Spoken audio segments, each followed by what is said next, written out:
चलिए जी स्टार्ट करते हैं हमारा जो आज का टॉपिक है। उससे पहले मेरी तरफ से सबको खुशामदीद है, सलाम मेरी तरफ से सबको। तो बेटा आज का जो हमारा टॉपिक है that is evidences of evolution. पहले मैं आपको याद रख दिलाऊं, हम लास्ट में पढ़ रहे थे कि एवोल्यूशन क्या है। तो हमने देखा evolution means unrolling of the events which have taken place in the past during formation of a species from its ancestors। या मैं कहूँगा हम जो हिस्ट्री को अनरोलिंग करेंगे, अनरोलिंग ऑफ इवेंट्स, पास्ट में कौन से इवेंट्स हुए हैं जिनसे एक स्पीशीज जो है वो बनी है फ्रॉम इट्स एंसेस्टर्स, या एक स्पीशीज दूसरे स्पीशीज में कन्वर्ट हुई है, ट्रांसफॉर्म हुई है, या जिसको हम बोलते हैं descent with the modification. How a new species is formed from ancestral species. वो हमने देखा है that simple organisms gradually change to form complex organisms when they are subjected to the pressures due to the environment and due to their needs, जिसको हम बेटा बोलते हैं organic evolution. हमने देखा है सिंपल ऑर्गेनिजम्स जो होते हैं वो चेंज होते हैं into complex living organisms with the passage of time. उनमें थोड़ी थोड़ी चेंजेस आती हैं और वो चेंजेस वो पास ऑन करते रहते हैं अपने फ्यूचर ऑफ स्प्रिंग्स में। वो फ्यूचर ऑफ स्प्रिंग्स उन चेंजेस को एक्यूमुलेट करते रहते हैं। तो एक ज़माना आ जाता है जब एक नई स्पीशीज़ बन जाती है जो अपने पेरेंट्स से बिल्कुल ही डिफरेंट होती है। तो हम कहते हैं नई स्पीशीज़ का आगाज़ हो गया। तो हम कहते हैं एक नई स्पीशीज़ इवाल्व हो गई। एक नई स्पीशीज़ के इवाल्व होने को ही तो एवोल्यूशन कहते हैं। अभी मैं एवोल्यूशन को हम डिटेल में पढ़ेंगे जब मैं आपको समझाऊंगा कि लेमार्किज्म क्या है, डार्विन्स थ्योरी क्या है। उस वक्त आपको पूरी तरह से और ये क्लियर हो जाएगा। कोई बच्चा मुझे मैसेज कर रहा था कि आपने कहा sir fish changes into fishes have evolved into the amphibians, ऐसा कैसा है? ये ऐसा नहीं होता है कि that fish will jump into on the land it will change into amphibian. some of the fishes have accumulated changes over a long period of time in जब उनको कुछ ऐसी फिशेस होंगी जिनको अब पानी में खतरा होगा या जिनको बहुत ज़्यादा प्रेडेटर्स मिल रहे थे या फूड की शॉर्टेज मिल रही थी, तो वो कोशिश कर रहे थे लैंड पर आने के लिए। लेकिन लैंड पर सक्सेसफुल होने के लिए उनकी बॉडी में बहुत सारी चेंजेस चाहिए और वो चेंजेस आ गई उनमें मिलियंस ऑफ ईयर्स के थ्रू। एक जनरेशन में चेंजेस नहीं आएंगी कि स्पीसीएशन हो जाए। समझ आ गया बेटा? अब ड्राइविंग फोर्स क्या होता है एवोल्यूशन का? That is the need. Main driving force of the evolution is the need. कि कोई किसी चीज की जरूरत जो होती है, वो नीड अराइज जो होती है, उस वो ड्राइविंग फोर्स होता है। तो बेटा बहरहाल वो हम देखेंगे जब हम लेमार्किज्म पढ़ेंगे या डार्विनिज्म पढ़ेंगे, वहां पर आपको पूरी तरह से क्लियर होगा। तो अब अगर हम बोलते हैं organic evolution has taken place, simple organisms have simple organisms जो हैं दे change into complex organisms over a period of time. जब उनमें चेंज होती है तो चेंज कहाँ आती है? याद रखिए डीएनए में। लेकिन कौन से डीएनए में? वो डीएनए जो गैमीट्स में होगा, वो डीएनए जहाँ से गैमीट्स बनते हैं। सोमैटिक डीएनए में चेंज नहीं आनी चाहिए। वो अगर चेंज आएगी भी उससे कोई फ़ायदा नहीं होगा।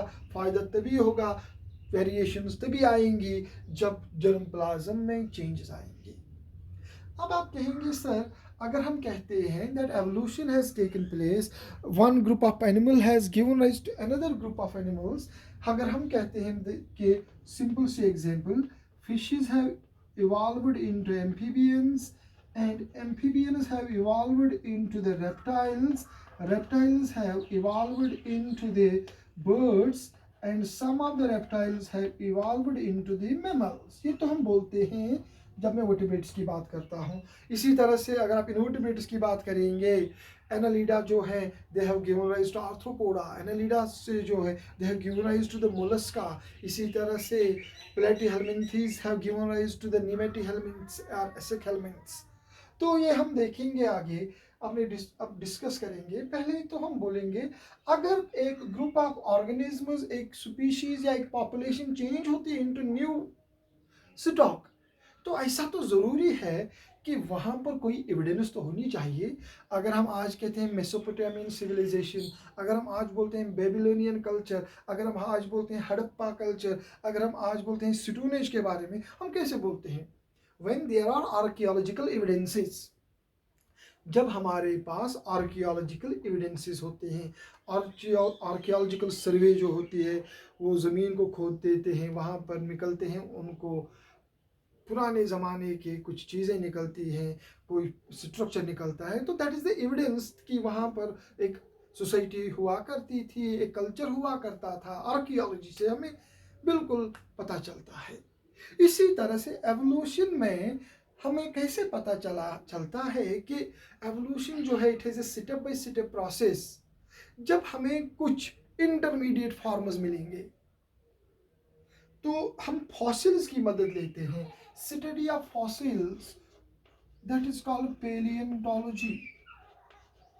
तो पेलियोंटोलॉजी की मदद से हम देखते हैं, पेलियोंटोलॉजिकल एविडेंसेस जब हम देखेंगे, फॉसिल्स हमें आज मिलते हैं, कुछ एनिमल्स के फॉसिल्स, कुछ प्लांट्स के फॉसिल्स जो मिलियंस ऑफ ईयर्स बिफोर बने हुए हैं, लेकिन जब उनकी डेथ हुई है तो वो प्रिजर्व हो गए हैं बाय वन वे और अदर वे, लेकिन वो आजकल के स्पीशीज के से बड़ी डिफरेंट हैं। तो अगर हमें आज से 10 मिलियन साल का, if we get a fossil of almost 10 to 20 million years old, चाहे हॉर्स का, चाहे डॉग का, चाहे ह्यूमन का, तो जब हम देखते हैं तो they are not quite similar to us. तो हम देखते हैं कि these are the paleontological evidences. तो फॉर एग्जाम्पल मैं आपको बताऊंगा, one of the evidences are considered as connecting links. Connecting links जो होते हैं, they are very important evidences of evolution. आप देखेंगे कुछ एनिमल्स के हमें मिलते हैं कनेक्टिंग लिंक्स। अगर मैं कहूँगा कि suppose X evolves to form Y, fish evolves to form amphibian, तो कोई टाइम तो होगा जब इंटरमीडिएट फॉर्म हुआ हो करती होगी, कोई ज़माना तो होता होगा। अगर एक ज़माना था कि प्लेनेट पर एक्स थे, ज़माना था कि लाइफ फॉर्म एक्स अवेलेबल थी in the on the earth, and X changes into Y. At present हमें वाई मिलते हैं और हम कहते हैं Y have been formed from X, लेकिन कोई इंटरमीडिएट फॉर्म तो कभी हुआ करती थी। अगर हम कहते हैं fishes have changed into amphibian, some of the fishes have evolved into amphibian, लेकिन कोई ऐसा ज़माना तो हुआ होगा जब वो ऑर्गेनिजम्स ऐसे हुआ करते होंगे कि उनमें कुछ फिश के भी कैरेक्टर्स हुए होंगे, कुछ एम्फीबियंस के भी कैरेक्टर्स हुए होंगे, उनको हम बोलते हैं कनेक्टिंग लिंक्स। हम कहते हैं connecting links are intermediate forms. Intermediate forms, देखिए बेटा, मैं कहता हूं कि reptiles have given rise to birds, मैं कहता हूं कि reptiles have given rise to mammals, मैं कहता हूं amphibians have given rise to reptiles, fishes have given rise to amphibians. लेकिन अगर मैं कहता हूं reptiles have given rise to birds, कोई ऐसा रेप्टाइल, कोई ऐसी फॉर्म तो ऐसी होगी ना जिसमें उसके रेप्टाइल भी कैरेक्टर्स भी होंगे और बर्ड के थोड़े कैरेक्टर्स होंगे। या किसी रेप्टाइल ने जब मैमल्स बनाए, रेप्टाइल से मैमल्स बन गए, तो कुछ वो ऑर्गेनिमल्स तो किसी स्टेज में ऐसे हुआ करे होंगे ना कि उनमें कुछ रेप्टिलियन कैरेक्टर्स भी होंगे, कुछ मैमलियन कैरेक्टर्स होंगे। अगर मैं कहता हूँ कि amphibians have evolved to form reptiles, तो सारे के सारे एम्फीबियन एक साथ तो चेंज नहीं हुए हैं ना इनटू रेप्टाइल्स। एक ज़माना तो ऐसा भी हुआ होगा कि जब उन एनिमल्स में थोड़े से एम्फीबियनस कैरेक्टर्स हुए होंगे और थोड़े से रेप्टिलियन कैरेक्टर्स भी हुए होंगे। अगर हमें ऐसी कोई फॉर्म मिलती है, that is called connecting link. तो अगर आपको कनेक्टिंग लिंक मिलती है तो that is very very concrete evidence of evolution. अगर आप देखेंगे, we have lungfish. lungfish, हम कहते हैं, आजकल हम देखते हैं कि there are some fish which are called as lungfish. ये जो lungfishes होती हैं, इनको हम बायोलॉजी में बोलते हैं डिप्नॉय। तो अभी आपको दुनिया में प्रेजेंटली एग्जिस्ट करते हैं फिश जिनको हम बोलते हैं लंग फिश। अब हम कहते हैं ये लंग फिशेस वो उस ज़माने की लंग फिशेस हैं जिनको फर्दर मॉडिफिकेशन नहीं हुई है, जो अभी भी उसी स्टेज में है। तो हमें मिलते हैं कुछ फिशेस जिनके पास लंग्स होते हैं, उनके पास कुछ एम्फीबियन कैरेक्टर्स होते हैं और कुछ फिश कैरेक्टर्स होते हैं, तो हम उनको बोलते हैं लंग फिशेस। और जनरली हम उनको बायोलॉजी में बोलते हैं अंकल्स ऑफ एम्फीबिया। हम उनको बोलते हैं अंकल्स ऑफ एम्फीबिया। याद रखिए, uncles of Amphibia Dipnoi, they have partly fish characters and they have partly amphibian characters. Is that clear? 3 fishes presently आपको मिलेंगे। One is Protopterus. याद रखिए बेटा, ये तीनों एग्जाम्पल एंट्रेंस के लिए याद रखिए। एक है प्रोटॉप्टेरस, दूसरा है लिपिडोसाइरिन और तीसरा है नियोसेरेटोडस।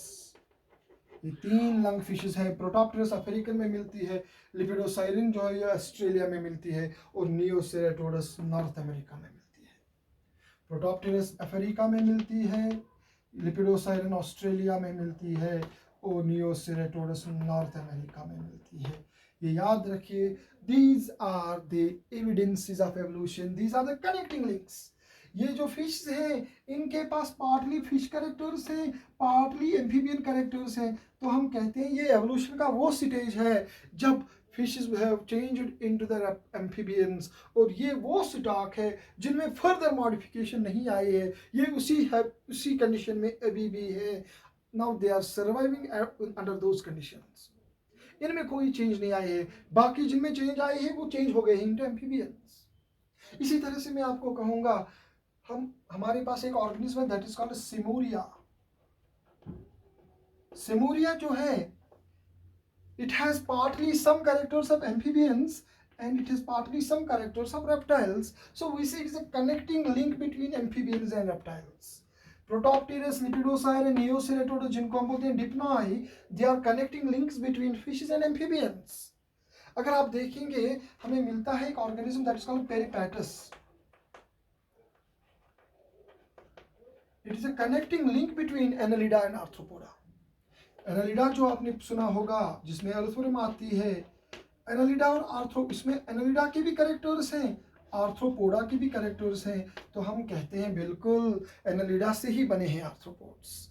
तो इसी तरह अगर आप देखेंगे हम कहते हैं एक और है जिसको हम बोलते हैं नियोपैलिना। ये एग्जाम्पल बेटा याद रखिए, बड़ी इंपॉर्टेंट एग्जाम्पल्स हैं। Neopilina, it is a connecting link between Annelida and Mollusca. Annelida और मोलस्का में के दरमियान ये कनेक्टिंग लिंक है। हम कहते हैं Mollusca are formed from annelids. तो this is a link, this is a connecting link. इसमें पार्टली एनालिडा के कैरेक्टर्स हैं, पार्टली मोलस्का के कैरेक्टर्स हैं। Is that clear? इसी तरह आपने सुना होगा मोनोट्रीम्स। देखिए, monotremes are the mammals but they are egg laying mammals. कुछ mammals तो egg lay नहीं करते हैं, mammals are viviparous, but there are some mammals जिनको हम बोलते हैं monotremes which are egg laying mammals. अगर आप कहेंगे कि there are some mammals which are egg laying mammals, it is an evidence that this means that we say that mammals are formed from reptiles. तो ये वो mammals हैं जिनमें अभी भी रेप्टिलियन कैरेक्टर मौजूद है। तो ये भी आज भी अर्थ पर हैं मोनोट्रीम्स, जिनमें तो एक आता है echidna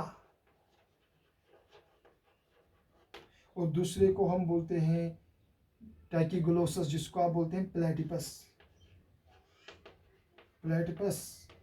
These are connecting links between reptiles and mammals.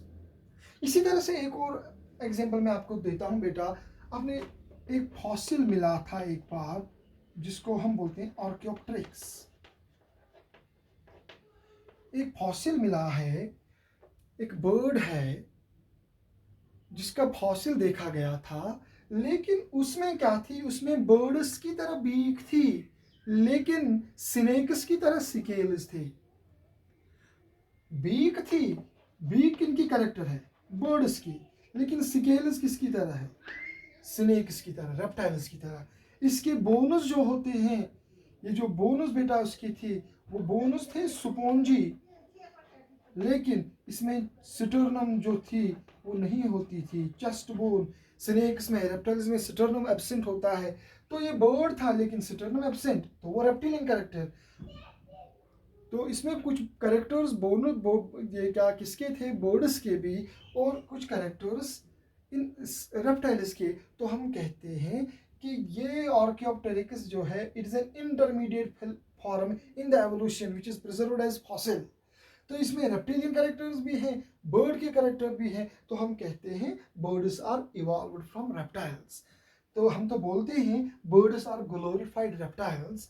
तो बेटा याद रखिए, कनेक्टिंग लिंक्स जो होते हैं, कनेक्टिंग लिंक, सपोज मैं कहता हूं कि सपोज दिस चाक, और I can say suppose this hand, if this is a hand, it has 5 fingers, or if it changes into somewhat shape like this, it becomes like this.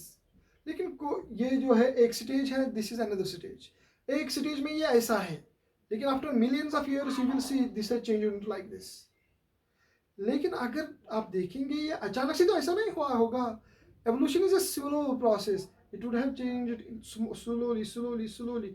अगर आपको बीच वाला stage कहीं मिलता है, that is called the connecting link, and connecting link is a proof of organic evolution. तो ये connecting links याद रखिए।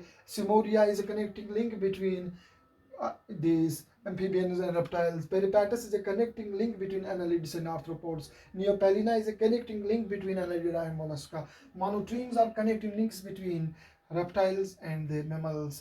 इसी तरह से Archaeopteryx जो है, it is a connecting link between reptiles and birds. तो these are some evidences of evolution. इसी तरह से मैं आपको कुछ और एविडेंसेस बताना चाहता हूं। फॉर एग्जाम्पल, हम कहते हैं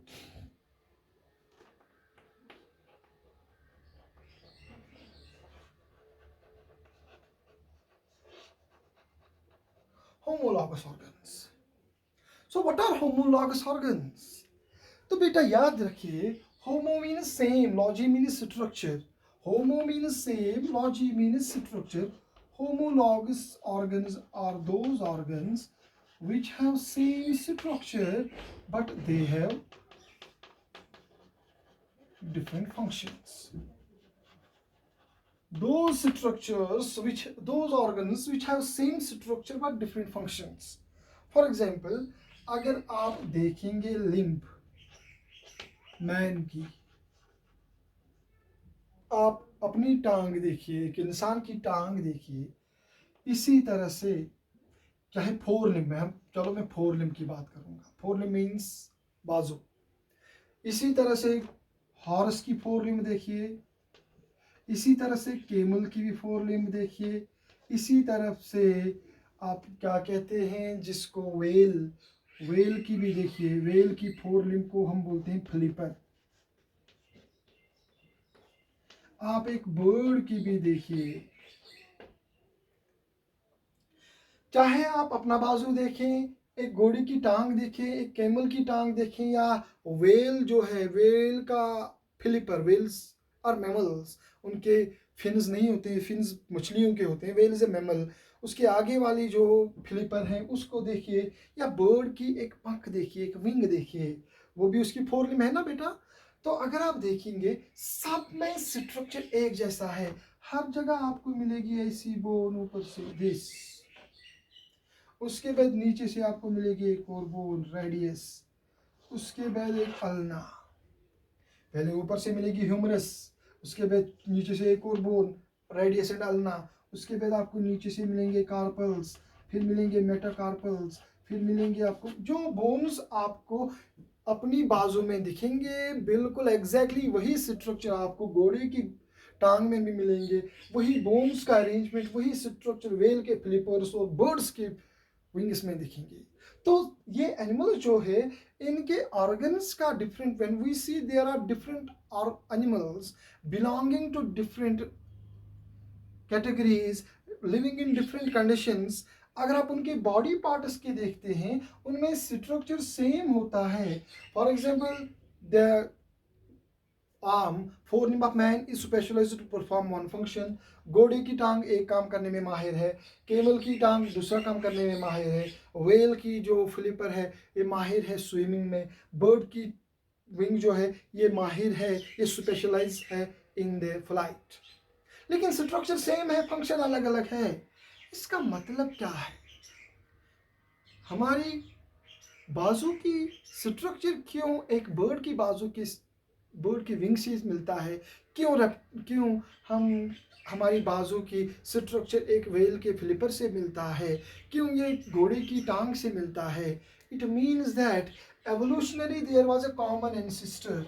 इन सब का एक कॉमन एंसिस्टर है और ये जो पॉपुलेशंस यहाँ से अराइज हो गए, they got into different geographical conditions, they got into different habitats और अलग अलग habitat में अलग अलग environment में specialization आ गई उनको on that basis. एंसिस्टर तो सेम था लेकिन उस एंसिस्टर से जो पॉपुलेशन अराइज हो गए वो अलग अलग कंडीशंस में चले गए और अलग अलग कंडीशंस में सर्वाइव करने के लिए उनकी बॉडी की डिफरेंट शेप्स आ गई और they got specialised to perform different functions. तो we can say that this homologous organs जब आपको मिलेंगे तो याद रखिए they are the evidences of evolution. ये जो एक पॉपुलेशन का स्टॉक है ये अलग अलग एरिया में चले गए और अलग अलग एरिया में इनको अलग अलग फंक्शन करनी पड़ी. तो हम कहते हैं originally they were belong to the same ancestor. तो अब हम कहते हैं that is a divergent evolution. Homologous organs जो हैं दे रिफ्लेक्ट डाइवर्जेंट एवोल्यूशन. याद रखिए it is very very important. Homologous organ ये तो आपको सबको पता है, homologous organs represent evolution, yes, but they represent divergent. Divergent means original population जो थी, एंसेस्ट्रल स्टॉक जो था, उसके मेंबर्स अलग अलग हैबिटेट्स में अलग अलग एनवायरमेंटल कंडीशंस में चले गए और जो पानी में चले गए उन्होंने स्विमिंग करना सीख लिया, जो एरियल हैबिटेट में चले गए उन्होंने फ्लाइट करना सीख लिया, जो दूसरे एरियाज में चले गए अकॉर्डिंगली वो एडजस्ट हो गए. तो हम इसको बोलते हैं divergent evolution. Is that clear? इसी तरह से मैं आपको बताता हूं एक और ऑर्गन्स हैं जिनको हम बोलते हैं एनालॉगस ऑर्गन्स. अब आप बोलेंगे sir what are analogous organs? Analogous organs क्या हैं?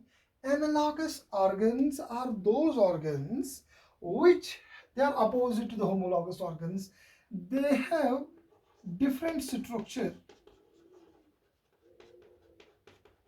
but they have same function. अभी तक तो हम कहते थे homologous organs they are, ये कभी आपको बेटा 12th के एग्जामिनेशन में शॉर्ट आंसर क्वेश्चन भी आता है. What are homologous organs? Give examples. Homologous organs are the organs which have same structure but different functions. Is that clear? तो याद रखिए एंट्रेंस के लिए homologous organs represent divergent evolution. Divergent means you know diverge. Then what are analogous organs? Analogous organs are those organs which have different structure and same functions. That means opposite that of homologous organs. For example, अगर मैं आपको बताऊंगा, you see the wings of a bird, you see the wings of a butterfly, you see the wings of a bat. Bat के wings को बोलते हैं ट्राइजियम. ट्राइजियम P silent है यहाँ पर बेटा, पी साइलेंट, PTERYGIUM, ट्राइजियम. तो अगर आप देखेंगे एक बर्ड के विंग्स देख लीजिए, एक बटरफ्लाई की विंग्स देख लीजिए और एक बैट के विंग्स जिनको ट्रेजियम बोलते हैं, सबके सब एक काम करने में स्पेशलिस्ट हैं इन द फ्लाइट. अगर आप देखेंगे बटरफ्लाई की जो विंग्स होती है they are very very scaly and very very delicate. They are modifications of very very delicate, they are modifications of the body wall. Then एक बैट का टेराइजियम देखेंगे वो तो क्या होता है, वो उसका स्किन होता है. इसी तरह से बर्ड की विंग्स देखेंगे वो तो उसके 4 लिम्स होते हैं, but they are quite opposite structure, different structures. They do not have same structure. इसमें बोन्स नहीं होती हैं, इसमें बोन्स नहीं होते, इसका एक स्ट्रक्चर, इसका एक स्ट्रक्चर, इसका एक स्ट्रक्चर है, लेकिन फंक्शन एक जैसी है। तो it means they were belonging to different groups but they came into a similar type of habitat. उनके पास एक ही जैसी नीड्स थी, लेकिन they were belonging to different groups. Somehow they came into the conditions which were quite similar. तो उन conditions में survive करने के लिए उनको फ्लाइट की ज़रूरत थी। अब उनके बॉडी पार्ट स्पेशलाइज हो गए for flight.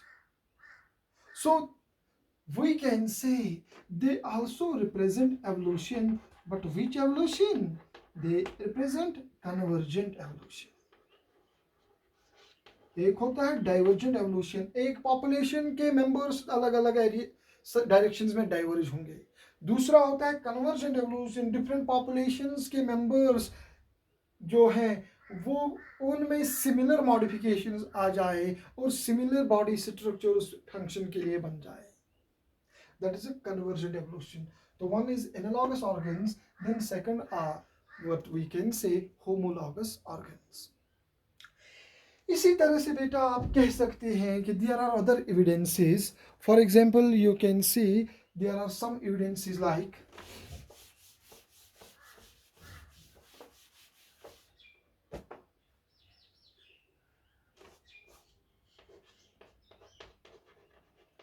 atavism. So what is atavism? You see, atavism means sometimes you might have seen that sometimes some babies are born, they have some tail-like structure. Yeah, sometimes when an organism possesses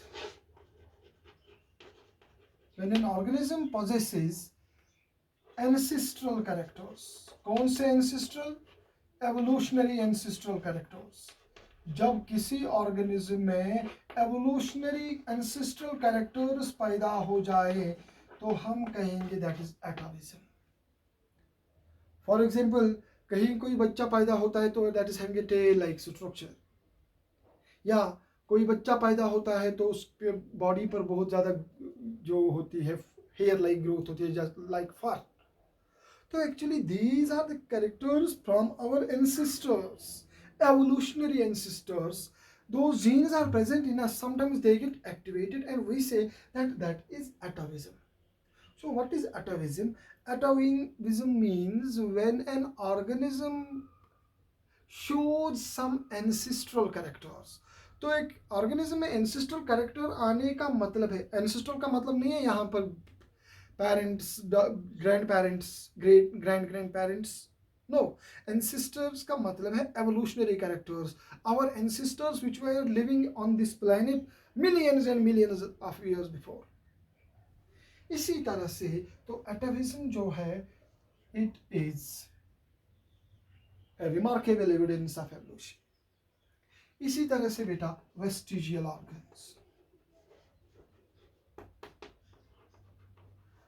Vestigial organs किन को हम कहते हैं? हम बोलते हैं vestigial organs are those organs which are non functional in a given animal. Non functional, जब एक एनिमल में, जब एक ऑर्गेनिज्म में कुछ ऑर्गन्स होते हैं विच आर नॉन फंक्शनल, तो हम उन ऑर्गन्स को बोलते हैं वेस्टिजियल। तो वेस्टिजियल ऑर्गन्स जो होते हैं they are considered as evidences of evolution. For example, we can say vermiform appendix. हालांकि वर्मीफॉर्म अपेंडिक्स ह्यूमन बींग्स में आज काम करता है, it is a lymphoid organ, but it is believed that this vermiform appendix are very quite highly active in our ancestors which were quite herbivores. ये vermiform appendix herbivores में बड़ा active और grown up होता है। तो कहते हैं when the man became carnivore, धीरे धीरे इसका वर्मीफॉर्म अपेंडिक्स स्मॉल होता गया। अब ये काम नहीं करता है, although it is a lymphoid organ as well. इसी तरह से मोलर टीथ, मोलर टीथ जो होते हैं they are considered as vestigial organs. अब देखिए कुछ एनिमल्स होते हैं they can move their muscles, they can move their ears because their muscles are functional. आप हाथी को देख लीजिए, एनिमल्स को देख लीजिए, गाय को देख लीजिए, भैंस को देख लीजिए, वो अपने कानों को हिला सकते हैं, बट वी कैन नॉट। तो जो मसल्स होती हैं जो उनके कान के लोब्स या एयर एक्सटर्नल एयर को मूव करते हैं, उनको हम बोलते हैं ऑरिक्यूलर मसल्स। तो हम कहते हैं बेटा auricular muscles are vestigial organs. इसी तरह से अब देखिए there are some animals, some mammals, you can see buffalo होगा, हॉर्स होगा, काऊ होगी, अगर उनके स्किन पर, उनके जिस्म पर कोई बर्ड बैठता है, they can move their skin, but we can not move their skin.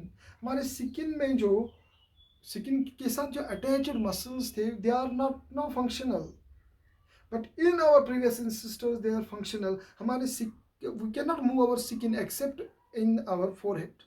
Forehead में हम इन एक्सप्रेशन दिखा सकते हैं, we can move our skin to some extent, लेकिन बाकी कहीं पर हमारी बॉडी ऑर्गन्स में स्किन को हम मूव नहीं करवा सकते। तो जो पुराने ऑर्गेनिजम्स थे, हमारे एंसेस्टर्स थे, उनमें तो ये मूवेबल थी। तो हम पेनिक्यूलस क्रोनोसिस बोलते हैं उनको, दोज मसल फाइबर्स जो which are responsible for moving the skin, तो उनको हम बोलते हैं panniculus carnosus, they are vestigial organs. इसी तरह से auricular muscles, they are vestigial organs. Vermiform appendix, they are vestigial organs. तो वो ऑर्गन्स जो हम में हैं, for example you can see यहाँ पर आपकी आँख के इधर कॉर्नर में यहाँ पर जो रेड वाला स्ट्रक्चर है, जिसको आप बोलते हैं प्लेका, प्लेका सेमिलुनरिस, ये जो रेड वाला पार्ट है, ये किस लिए है?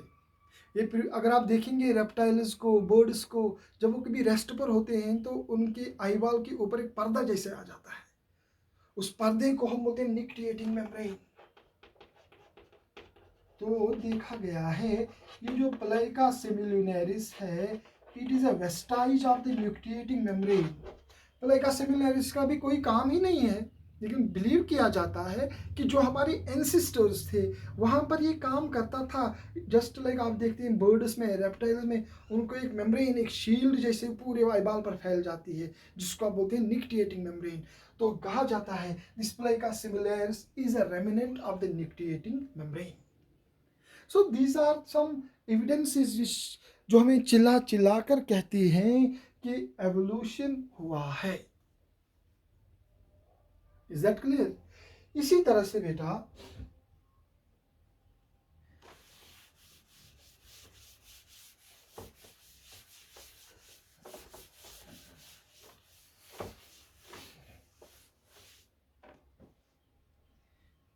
There are other evidences. For example मैं आपको बोलूंगा हेमेटोलॉजिकल एविडेंसेस।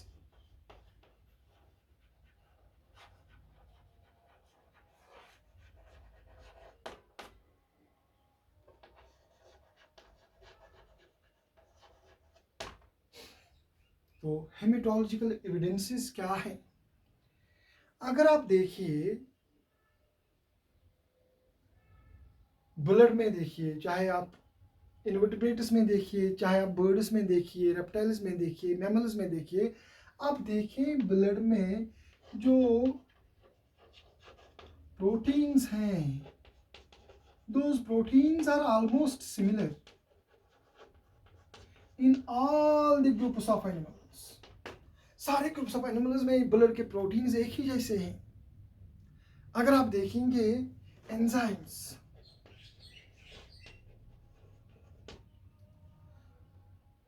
चाहे आप प्रोटोजोआ की सेल देखिए,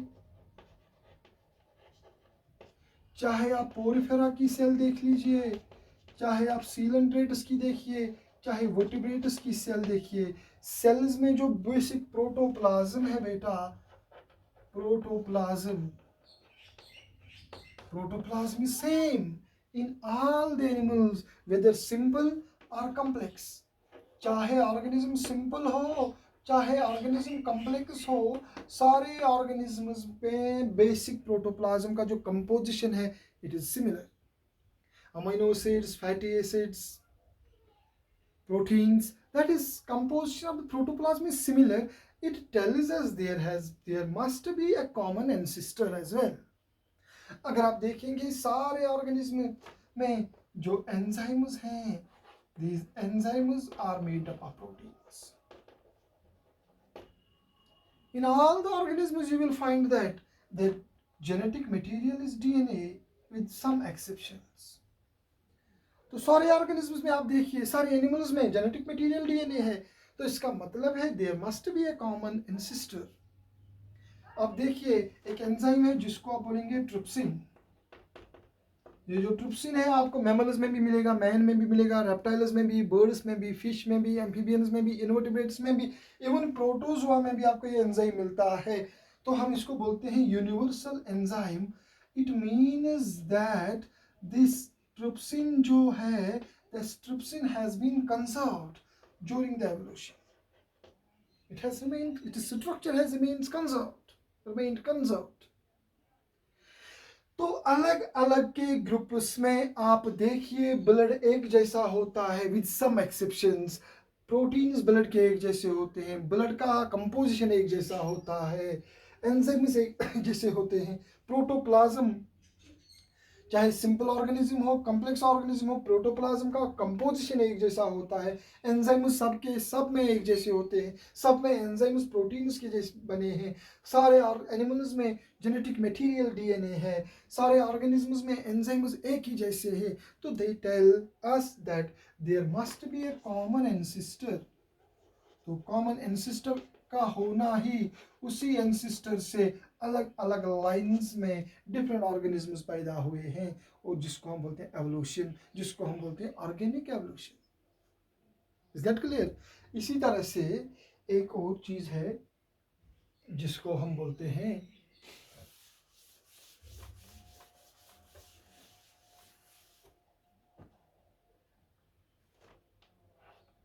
जिनको बेटा हम बोलते हैं एम्ब्रियोलॉजिकल एविडेंसेस। क्या बोलते हैं बेटा?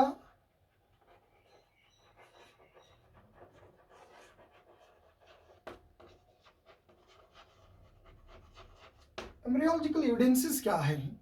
ये एक साइंटिस्ट रहे जिनका नाम है Ernest हकल।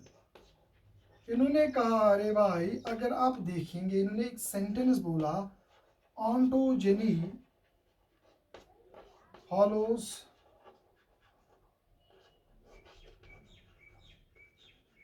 Phylogeny. Ontogeny follows phylogeny, ये बहुत ही इंपॉर्टेंट सेंटेंस है। Ontogeny means developmental stages, different developmental stages during birth or development. Phylogeny means developmental stages during evolution. देखो बेटा, एक एनिमल के जो डेवलपमेंटल स्टेजेस होते हैं during birth, they follow the developmental stages during evolution. इन्होंने कहा कि देखिए ऑर्गेनिक एवोल्यूशन हुआ है, ये चिल्ला चिल्ला कर कहते हैं कि ऑर्गेनिक एवोल्यूशन हुआ है। कैसे? हम कहते हैं कि fish evolved into amphibian, amphibian is evolved into reptiles, reptiles evolved into birds, birds reptiles also got changed into mammals। Divergent evolution है ना? तो अगर आप कहते हैं कि fishes have evolved into amphibian, amphibians have evolved into reptiles, reptiles have evolved into birds और in mammals, ये कहते हैं कि अगर आप देखेंगे, फॉर एग्जांपल मैं ह्यूमन बीइंग्स की एग्जांपल कहूँगा, तो ह्यूमन बीइंग्स, ये जो मैन है, it has evolved from the reptile, reptile is from the amphibian, amphibian from the fish. इन्होंने कहा जब एक बच्चा, जो इंसान का बच्चा होता है, उसके डेवलपमेंटल स्टेजेस जो होते हैं ड्यूरिंग प्रेगनेंसी, वो बिल्कुल ऐसे होते हैं that they resemble the developmental stage during evolution. जब एक लेडी का की प्रेगनेंसी होती है, जब 9 मंथ्स होते हैं, आप देखेंगे अलग अलग स्टेजेस में ये जो एम्ब्रियो होता है, at some time the embryo of human beings it resembles the embryo of the fish, then after some time the embryo resembles the embryo of amphibian, then after some time it resembles the embryo of the reptile, then it changes into a mammalian embryo। तो एक organism के developmental stages जो होते हैं वो follow करते हैं वही डेवलपमेंटल स्टेजेस जिनसे वो ऑर्गेनिज्म इवॉल्व हुआ है during the process of evolution. That is called the Huckel's rule. इसको हम बोलते हैं हकल्स रूल। ये कहता है अरे भाई एवोल्यूशन तो खुद आपको बता रहा है कि मैं हुआ हूँ। एवोल्यूशन चिल्ला चिल्ला के कहता है कि evolution has took place. Because अगर आप देखेंगे एक एनिमल के क्या देखते हैं हम, दैट